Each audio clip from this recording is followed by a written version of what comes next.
Assalamualaikum warahmatullahi wabarakatuh. Halo semuanya, perkenalkan kami dari kelompok 1 yang beranggotakan 1.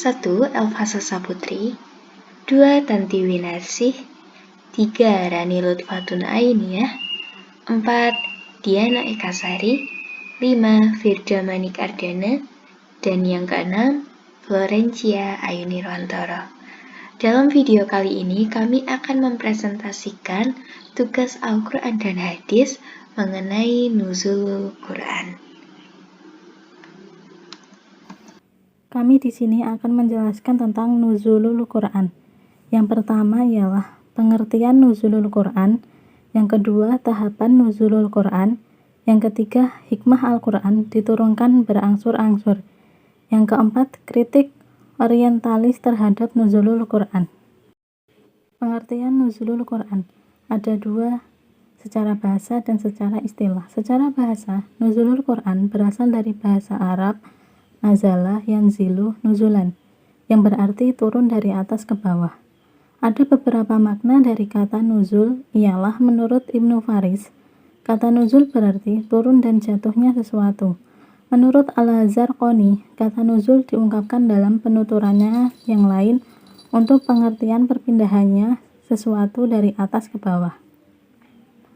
Sedangkan secara istilah, menurut jumhur ulama antara lain Ar-Razi, Imam Asy-Syuuti, Az-Zaksasi, mengatakan arti nuzulul Quran itu secara hakiki tidak cocok dengan Al-Quran sebagai kalam Allah yang berada pada zatnya. Sebab dengan memakai ungkapan diturunkan, menghendaki adanya materi kalimat atau lafal atau tulisan huruf yang real yang harus diturunkan. Karena itu, arti kalimat nuzulul Quran itu harus dipakai makna majazi, yaitu menetapkan atau memberitahukan atau menyampaikan Al-Quran. Baik disampaikannya Al-Quran ke Lauhul Mahfud atau ke Baitul Izzah di langit dunia maupun kepada Nabi Muhammad SAW sendiri. Tahapan Nuzulul Quran. Al-Quran Al-Karim yang terdiri dari 114 surah dan susunannya ditentukan oleh Allah dengan cara tauqifi, tidak menggunakan metode sebagaimana metode penyusunan buku-buku ilmiah. Buku-buku ilmiah yang membahas satu masalah selalu menggunakan satu metode tertentu dan dibagi dalam bab-bab dan pasal-pasal. Metode ini tidak terdapat di dalam Al-Quran, yang di dalamnya banyak persoalan induk silih berganti diterangkan. Tujuan Al-Quran juga berbeda dengan tujuan kitab-kitab ilmiah. Untuk memahaminya, terlebih dahulu harus diketahui periode turunnya Al-Quran. Dengan mengetahui periode-periode tersebut, tujuan-tujuan Al-Quran akan lebih jelas. Metode-metode penurunan Al-Quran akan dibagi dalam 3 periode, yaitu tahapan pertama, Al-Quran di Lauhul Mahfud.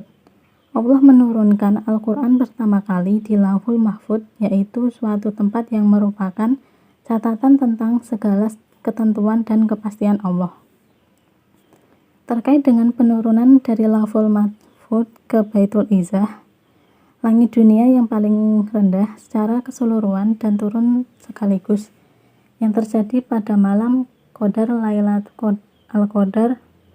Adapun ayat yang pertama kali diturunkan melalui malaikat Jibril, yaitu surah Al-Alaq 1-5. Tahap kedua ialah turunnya Al-Quran secara sekaligus.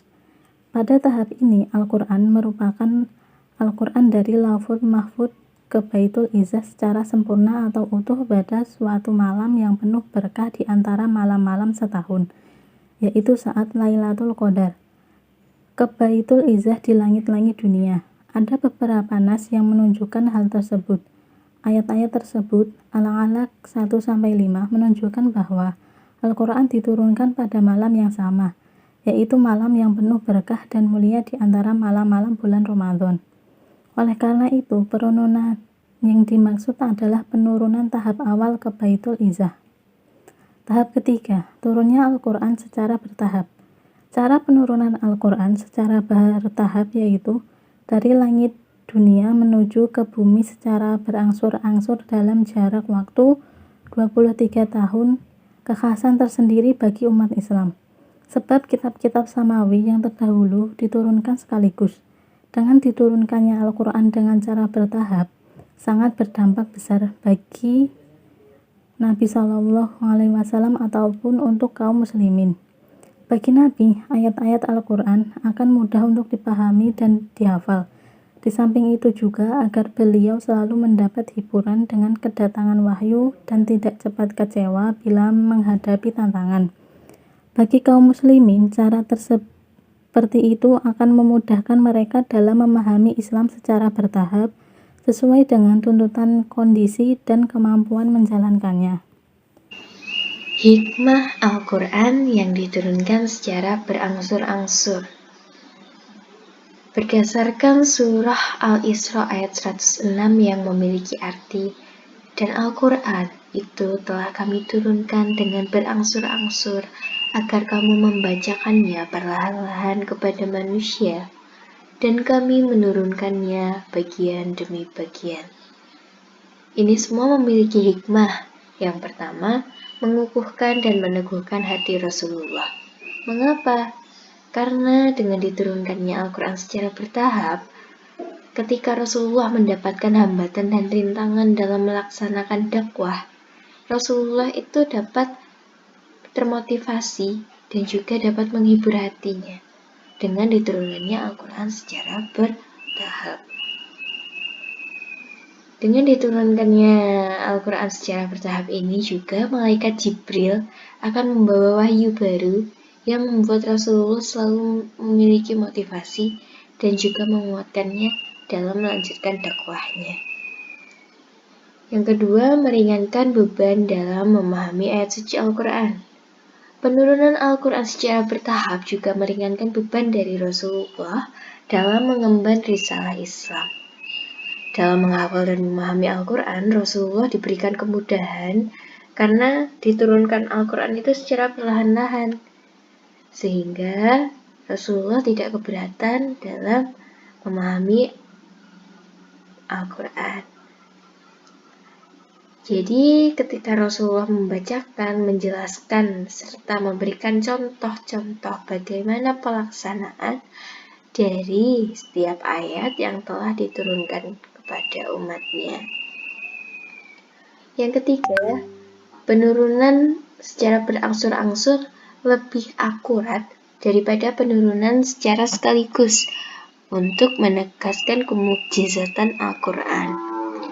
Penurunan Al-Quran yang dilakukan secara bertahap membuat orang-orang kafir keheranan dengan hal tersebut, yang kemudian Allah jelaskan dengan kebenaran-kebenaran kepada mereka. Tentu mereka tidak akan sanggup untuk membandingkan Al-Quran dengan kitab suci yang lain. Maka dalam hal ini mereka akan lebih memperhatikan kemukjizatan Al-Quran yang diturunkan secara bertahap dibandingkan dengan diturunkan sekaligus. Yang terakhir, penetapan syariat secara bertahap. Dalam hal ini, syariat dapat diterima manusia dengan mudah dan juga tidak akan terasa terbebani karena syariat diberlakukan sedikit demi sedikit. Ayat Al-Quran yang diturunkan secara berangsur-angsur merupakan apa yang dibutuhkan oleh masyarakat dalam menghadapi suatu masalah dan sesuai dengan kondisi mereka. Jadi waktu itu Rasulullah jika mendapat masalah, maka akan ada wahyu yang turun, maka akan ada ayat Al-Quran yang turun.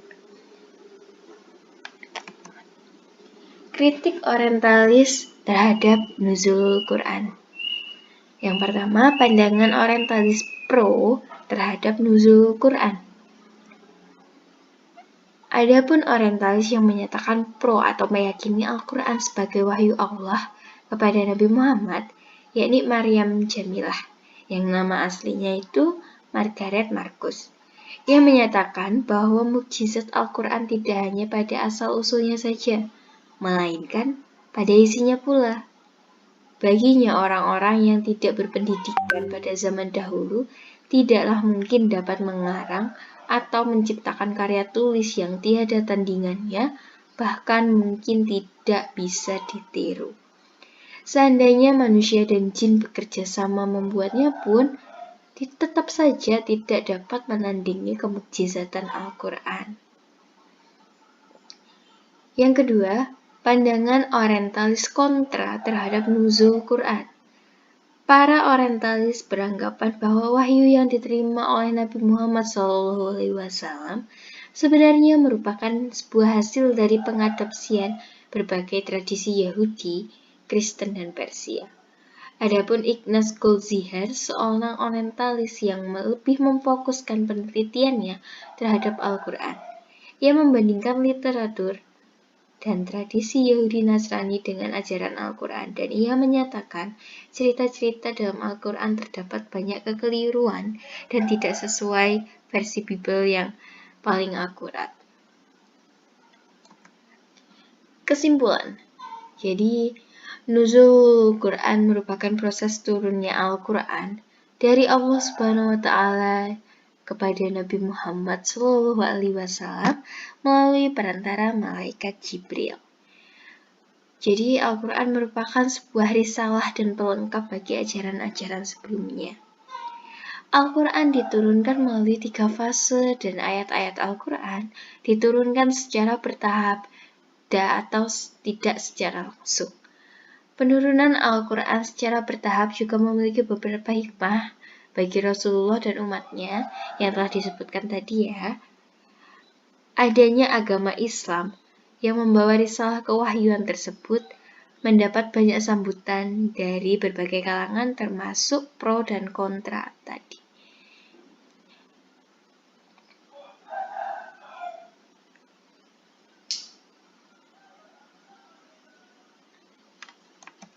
Sekian presentasi dari kelompok kami, kurang lebihnya kami mohon maaf yang sebesar-besarnya. Wabillahi taufiq wal hidayah. Wassalamualaikum warahmatullahi wabarakatuh.